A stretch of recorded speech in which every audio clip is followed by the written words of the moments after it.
Welcome to ಮನೆ ಊಟ cooking channel. ಇವತ್ತು ನಾವು ನುಗ್ಗೆ ಸೊಪ್ಪಿನ ಬಸ್ಸಾರು ಮಾಡೋದು ಹೇಗೆ ಎಂದು ನೋಡೋಣ ಬನ್ನಿ.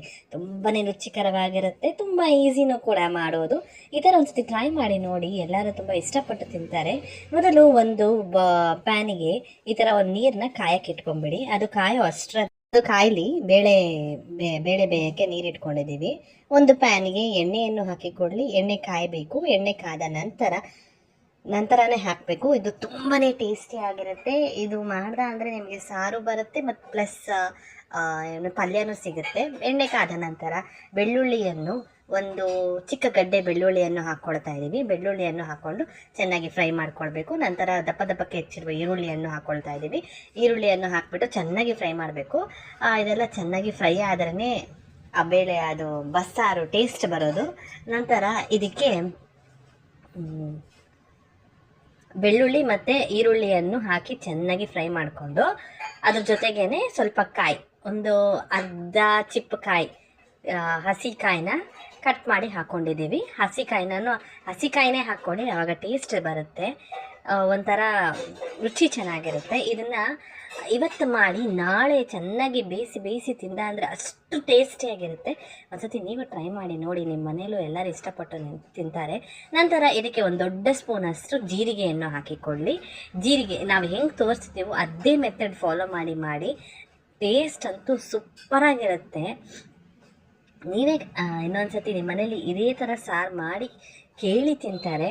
ಇದ್ರ ಜೊತೆಗೆ ಮುದ್ದೆ ಮತ್ತು ದೋಸೆ, ಆಮೇಲೆ ಅಕ್ಕಿ ರೊಟ್ಟಿ, ಬಿಸಿ ಅನ್ನದ ಜೊತೆ ತುಪ್ಪ ಹಾಕ್ಕೊಂಡು ತಿನ್ನಬಹುದು. ನಂತರ ಇದಕ್ಕೆ ಮೆಂತ್ಯ ಒಂದು ಚಿಕ್ಕ ಟೀ ಸ್ಪೂನ್ ಅಷ್ಟು ಹಾಕಿಕೊಳ್ಳಿ. ಮೆಂತ್ಯ ಜಾಸ್ತಿ ಹಾಕ್ಕೊಳಕ್ಕೆ ಹೋಗಬೇಡಿ, ಯಾಕಂದರೆ ಕಹಿ ಫೀಲ್ ಆಗೋಗುತ್ತೆ, ಅದಕ್ಕೋಸ್ಕರ. ನಂತರ ಇದಕ್ಕೆ ಒಂದು ಟೀ ಸ್ಪೂನಷ್ಟು ಸಾಸಿವೆಯನ್ನು ಹಾಕ್ಕೊಳ್ಬೇಕು. ಸಾಸಿವೆಯನ್ನು ಹಾಕ್ಕೊಂಡು ಇದು ಚೆನ್ನಾಗಿ ಫ್ರೈ ಆಗಬೇಕು. ಇದೆಲ್ಲ ಚೆನ್ನಾಗಿ ಫ್ರೈ ಮಾಡ್ಕೊಳ್ಬೇಕು ನೀವು. ನಂತರ ಇದಕ್ಕೆ ಟೊಮೆಟೊನ ಕಟ್ ಮಾಡಿಕೊಂಡು ಹಾಕ್ಕೊಳ್ಬೇಕು.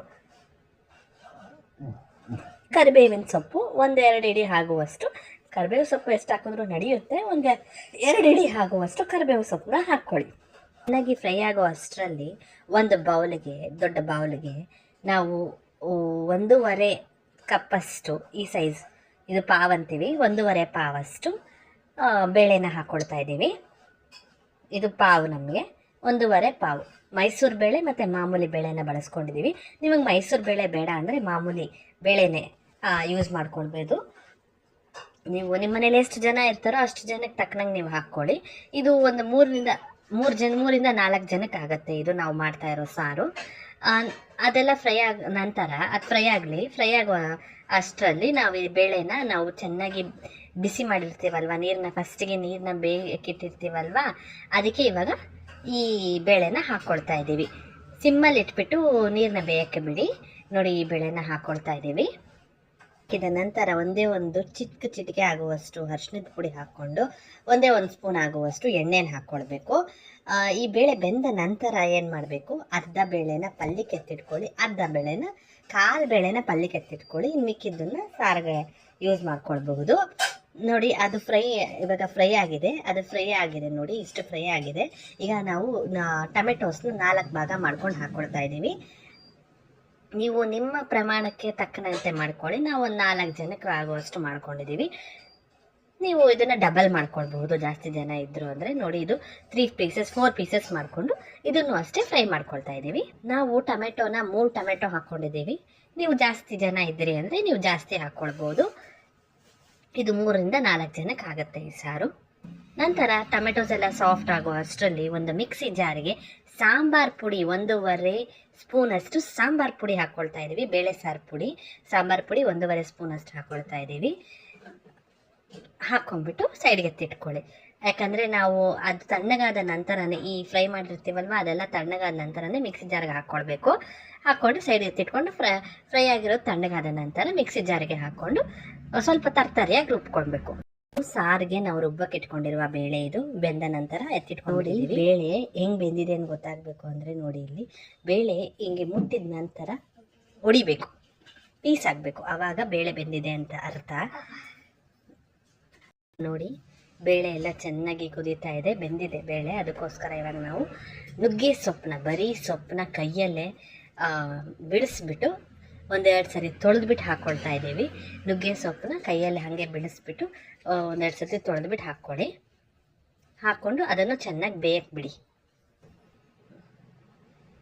ಈಗ ನೋಡಿ, ಮೆಂತ್ಯ ಸೊಪ್ಪಿಗೆ ರುಚಿಗೆ ತಕ್ಕಷ್ಟು ಉಪ್ಪು ಹಾಕಿಬಿಟ್ಟು ಲಿಡ್ನ ಕ್ಲೋಸ್ ಮಾಡಿಬಿಟ್ಟು ಬೇಯಲು ಬಿಡ್ತಾ ಇದ್ದೀವಿ. ನಾವು ಒಂದು ಅರ್ಧ ಭಾಗದಷ್ಟು ಬೇಳೆನ ಪಲ್ಯಕ್ಕೆ ಅಂತ ಇಟ್ಟಿರ್ತೀವಲ್ವ, ಅದನ್ನು ಮಿಕ್ಸಿ ಜಾರಿಗೆ 1-2 ಸ್ಪೂನಷ್ಟು ಹಾಕ್ಕೊಂಡು, ನಾವು ಮಸಾಲೆ ರುಬ್ತಾ ಇರ್ತೀವಲ್ವ ಅದೇ ಜಾರಿಗೆ 2 ಸ್ಪೂನಷ್ಟು ಹಾಕ್ಕೊಂಡು, ಒಂದು ನಿಂಬೆಹಣ್ಣು ಗಾತ್ರದಷ್ಟು ಹುಣಸೆ ಹಣ್ಣು ಹಾಕ್ಕೊಂಡು ತರಕಾರಿಯಾಗಿ ರುಬ್ಕೊಬೇಕು.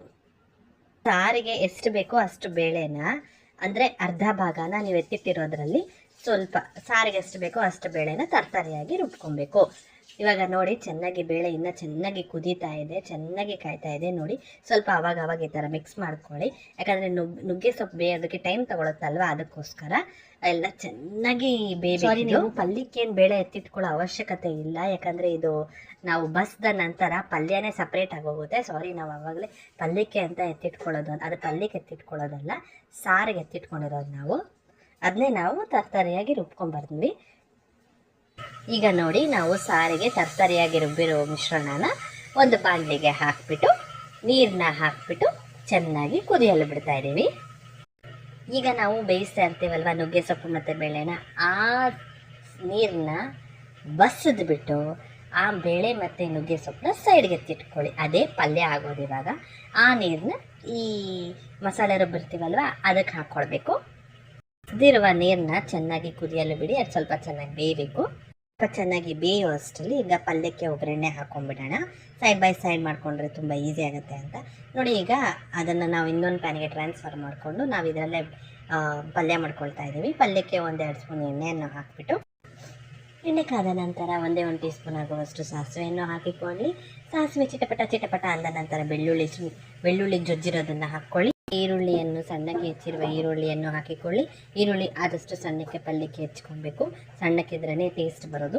2 ಬ್ಯಾಡಗೆ ಮೆಣಸಿನ್ಕಾಯಿನ ಕಟ್ ಮಾಡಿ ಸ್ಲಿಟ್ ಮಾಡಿ ಹಾಕ್ಕೊಳ್ತಾ ಇದ್ದೀವಿ. ಅದನ್ನು ಹಾಕಿ ಚೆನ್ನಾಗಿ ಈರುಳ್ಳಿನ ಟ್ರಾನ್ಸ್ಪರೆಂಟ್ ಆಗೋವರೆಗೂ ಚೆನ್ನಾಗಿ ಫ್ರೈ ಮಾಡ್ಕೊಳ್ಳಿ. ಅದಕ್ಕೆ ನಾವು ಬಸ್ದಿಟ್ಕೊಂಡಿರ್ತೀವಲ್ವ ನುಗ್ಗೆ ಸೊಪ್ಪು ಮತ್ತು ಬೇಳೆನ, ಅದನ್ನು ಹಾಕಿ ಚೆನ್ನಾಗಿ ಮಿಕ್ಸ್ ಮಾಡ್ಕೊಳ್ಳಿ. ಈಗ ಪಲ್ಯ ರೆಡಿ ಆಯಿತು. ಈಗ ಸಾರು ಚೆನ್ನಾಗಿ ಕುದೀತಾ ಇದೆ. ಈ ಥರ ಕುದಿಬೇಕಿದ್ದು. ಇವಾಗ ಚೆನ್ನಾಗಿ ಕುದ್ರೇ ಟೇಸ್ಟ್ ಬರೋದು. ನೋಡಿ, ಈ ಥರ ಚೆನ್ನಾಗಿ ಈ ಥರ ನೊರೆ ಬರಬೇಕು, ಆವಾಗಲೇ ಟೇಸ್ಟ್ ಇರೋದು. ಈ ಥರ ಆಗಬೇಕು ಸಾರು. ಈಗ ಸಾರು ರೆಡಿ ಆಗಿದೆ. ಈಗ ಒಗ್ಗರಣೆ ಹಾಕೋಣ ಸಾರಿಗೆ. ಅದೇ ಪ್ಯಾನಿಗೆ 1 ಟೀ ಸ್ಪೂನ್ ಆಗುವಷ್ಟು ಎಣ್ಣೆಯನ್ನು ಹಾಕಿಕೊಂಡು, ಆದ ನಂತರ 1 ಟೀ ಸ್ಪೂನ್ ಸಾಸಿವೆಯನ್ನೇ ಹಾಕಿಕೊಂಡು, ಸಾಸಿವೆ ಚಿಟಪಟ ಅನ್ನಬೇಕು. ಸಾಸಿವೆ ಚಿಟಪಟ ಅಂದ ನಂತರ ಕರಿಬೇವಿನ ಸೊಪ್ಪನ್ನು ಹಾಕಿ, ಕರಿಬೇವಿನ ಸೊಪ್ಪನ್ನು ಚಟಪಟ ಅಂದ ನಂತರ ಬೆಳ್ಳುಳ್ಳಿ ಜಜ್ಜಿರುವ ಬೆಳ್ಳಿಯನ್ನು, ಒಂದು ಚಿಕ್ಕ ಗಡ್ಡೆ ಬೆಳ್ಳುಳ್ಳಿಯನ್ನು ಜಜ್ಜಿಬಿಟ್ಟು ಹಾಕ್ಕೊಂಡಿದ್ದೀವಿ. ಅದನ್ನು ಹಾಕಿಬಿಟ್ಟು ನಂತರ ಮೇನ್ ಇಂಗ್ರೀಡಿಯೆಂಟ್ ಇದಕ್ಕೆ ಹಿಂಗನ್ನು ಹಾಕಿಬಿಟ್ಟು ಫ್ರೈ ಮಾಡಿಬಿಟ್ಟು ಸಾರಿಗೆ ಹಾಕಿ ಕಲಿಸ್ಬಿಡಿ. ಅಷ್ಟೇ, ನುಗ್ಗೆ ಸೊಪ್ಪಿನ ಬಸ್ಸಾರು ಅನ್ನದ ಜೊತೆ, ಚಪಾತಿ ಜೊತೆ, ದೋಸೆ ಜೊತೆ, ಅಕ್ಕಿ ರೊಟ್ಟಿ ಜೊತೆ ತುಂಬಾ ರುಚಿಕರವಾಗಿರುತ್ತೆ. ನೀವು ಒಂದ್ಸತಿ ಟ್ರೈ ಮಾಡಿ ನೋಡಿ, ತುಂಬ ಇಷ್ಟಪಟ್ಟು ತಿಂತಾರೆ. ಇದನ್ನು ಅವತ್ತೇ ತಿನ್ನೋ ಬದಲು ನೆಕ್ಸ್ಟ್ ಡೇ ಮಾರ್ನಿಂಗು ಅಥವಾ ಆಫ್ಟರ್ನೂನು ಚೆನ್ನಾಗಿ ಬಿಸಿ ಮಾಡಿಬಿಟ್ಟು ಬಿಸಿ ಅನ್ನಕ್ಕೆ ತುಪ್ಪ ಹಾಕ್ಕೊಂಡು ತಿಂತಾ ಇದ್ದರೆ ಅಷ್ಟು ಟೇಸ್ಟಿಯಾಗಿರುತ್ತೆ. ನೀವು ಒಂದ್ಸತಿ ಟ್ರೈ ಮಾಡಿ ನೋಡಿ, ನಿಮ್ಮ ಮನೆಯವರೆಲ್ಲ ತುಂಬ ಇಷ್ಟಪಟ್ಟು ತಿಂತಾರೆ. ಈಗ ಮಾಡಿರುವ ಒಗ್ಗರಣೆಯನ್ನು ಸಾರಿಗೆ ಸೇರಿಸ್ಬಿಟ್ಟು ಬಿಸಿ ಅನ್ನೋ ಜೊತೆ ತಿಂತಾ ಇರೋದೆ ಅಷ್ಟೇ.